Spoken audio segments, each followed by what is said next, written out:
Hey everybody, welcome to another video. Got a delivery today. I'm going to make sure I turn this round because my dress is on one side and we don't really want to do. It's this. No, it is not a monitor, but that's a good box to put it in. If you've seen the thumbnail and seen the video title, you're already going to know what this is. But let's take it over to there and unbox it with the overhead camera. Right then, parcel has arrived. Like I said, it says ASRock and a picture of a monitor, but it's not. First of all, to save any accidents, let's just take my address off the back here.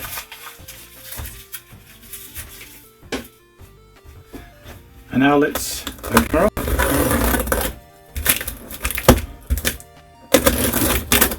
I need to get a new blade for this knife. I can't shorten it anymore because it's the shortest it'll go, and it's getting a bit blunt. Well, it looks like it's been well packed with a lot of polystyrene. So,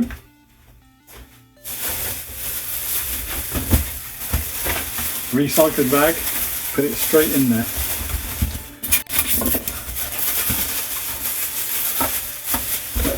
That way I don't end up with polystyrene bits everywhere getting in my way.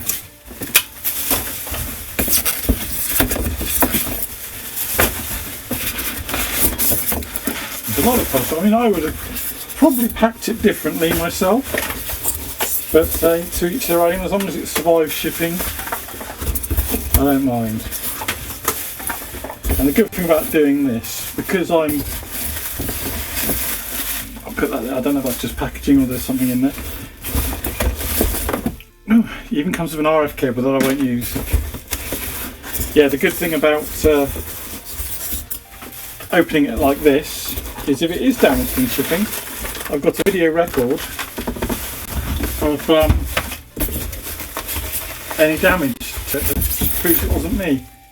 I think that's everything. Yep, we'll sort out the rest of the packaging in a minute. So, you can probably guess what it is from this angle. It's a Commodore 64. I haven't had one of these, or a Commodore 64C to be exact. I actually used to own the Commodore 64C. I never had the bread bin version, so this has some nostalgic value to me. So that's why I was looking for one like this. The clip seems to be there. Something rattling inside. I'm a bit concerned about that. The solder's working, but I think maybe we'll open it up first just to make sure there's nothing, because that's not a good sound. You know what I mean? But I believe these just unclip, so where did I put my little plastic pry tools? Because we don't want to damage it, do we? So we use plastic. Do these go that way? They do.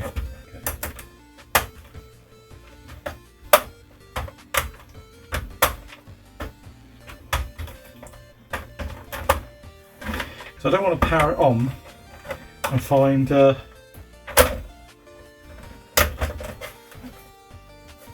it's short-circuited on something, you know.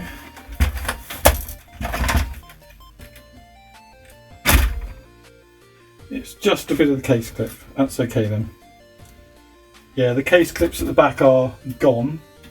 I don't know, actually those two are okay. There's bit of the plastic from somewhere. We'll figure out exactly where at some point. But yes, I'm not going to put it together. Actually, no, we will put it together. Oh, there's more in there. Hang on. There's another little bit of plastic. Yeah, it appears it's just case clips. It looks in good condition. So we'll, like I said, its solder's working.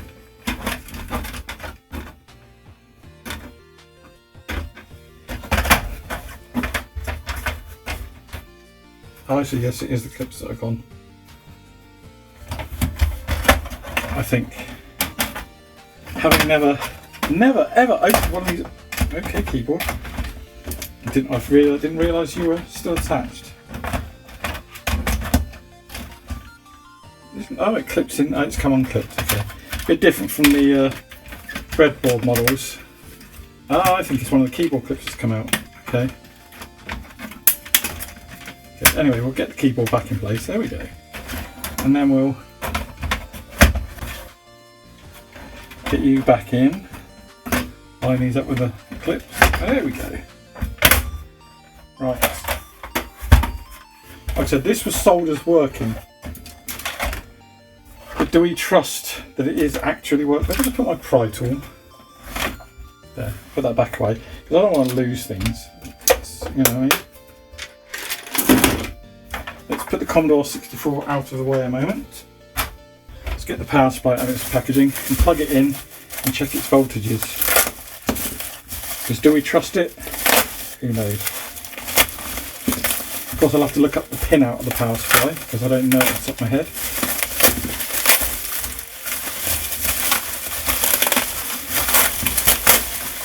Oh, it's a hefty one. Brick. Sorry, beating the camera. The brick of death. I mean, I may just replace the power supply. But if the voltages are okay for the minute, then you know I don't mind using it until I get something. But first, the golden rule.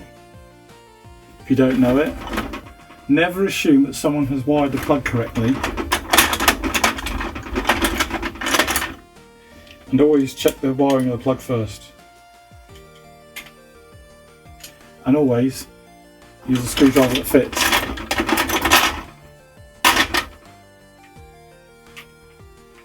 Instead of two that don't.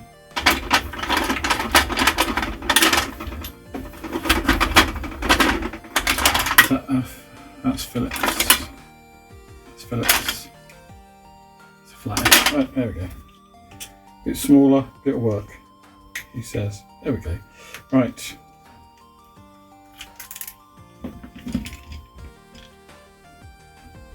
Hasn't given up. That's there.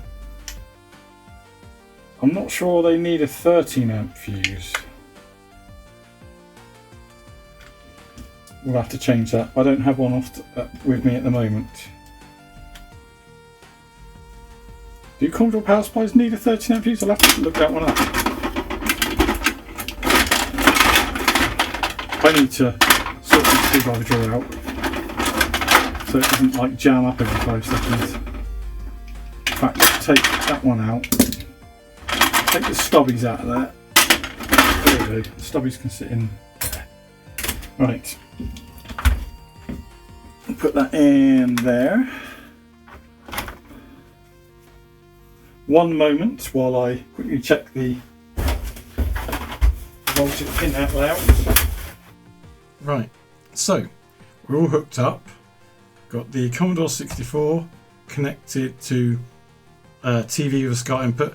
I was going to go through my capture output, but then I remembered reading that the Commodore 64 only presents composite out of the SCART socket, even though it's an adapter.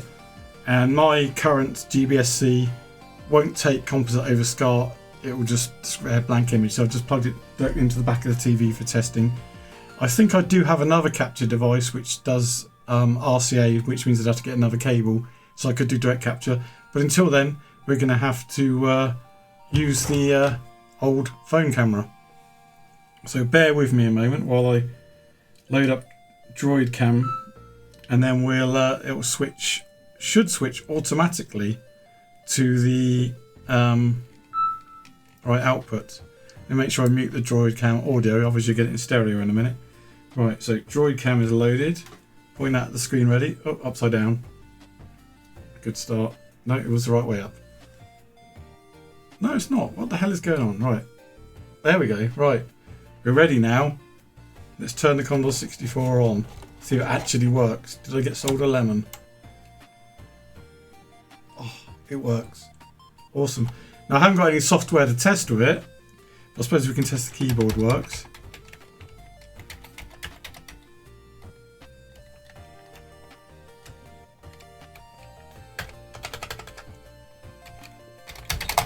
Yeah, that seems to work right.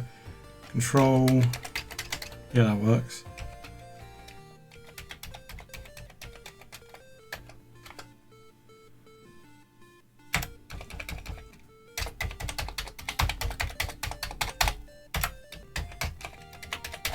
shift lock works.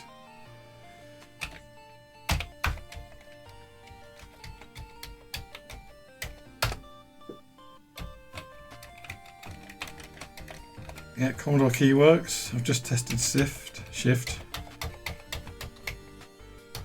Does this shift key work? Yeah.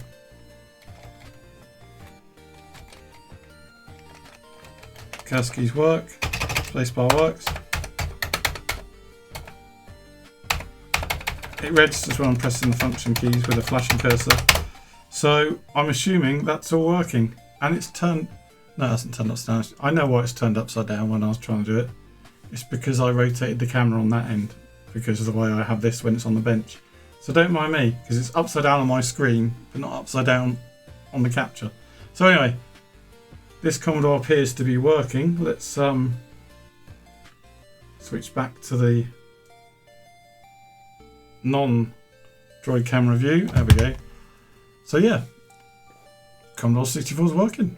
Now what I'll do is get some software for it. Some kind of flash cartridge solution, I'm guessing. But yeah, I'm looking forward to reliving some of the games I used to play as a teenager. So I got a few favourites in mind. So we'll see you very soon when I get some of them. So until then, bye bye.